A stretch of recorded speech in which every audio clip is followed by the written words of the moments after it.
We were at sister-in-law and brother-in-law's house one year. This would have been in '75, I think. Okay. And they had a clock above their TV that didn't work. So we talked about it and we thought, well, we'd get them a clock for Christmas. So we looked at new clocks. It wasn't anything we liked. I was talking to a friend of mine. He said, well, there's an antique auction about 40 miles up the road. They have clocks.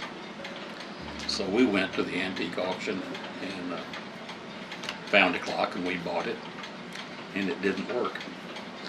So then I bought a book on clock repair.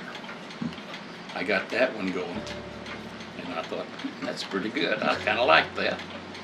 And so I guess probably 1,000 clocks later, here we are.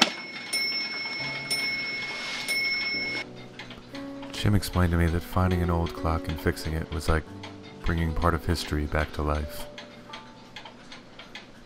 The repair comes as an afterthought to the buying and collecting. You know, I found out that I needed to know what was wrong with them before I bought them so I could see how much I needed to pay. And so I had to learn a little bit about repair so that once again I'd know how much it was going to cost me to get them fixed up. And then I went to a repair school and repaired for years until it just got to where my eyes were not as good as they used to be, and it's hard to see, and it became a chore instead of a hobby. So I quit doing for other people And just did and just kind of do for myself.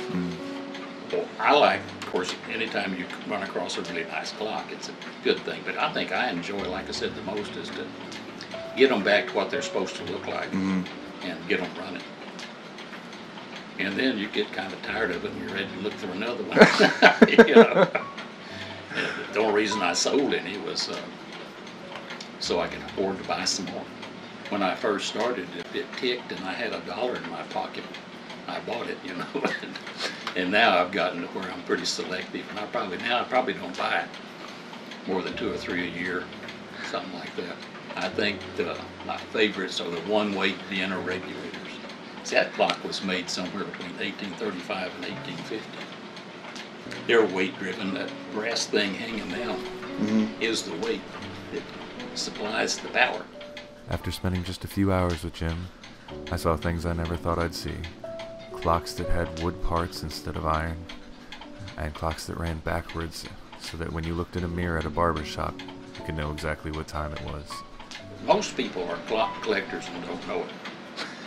See, if you have over 3 clocks, you're a collector.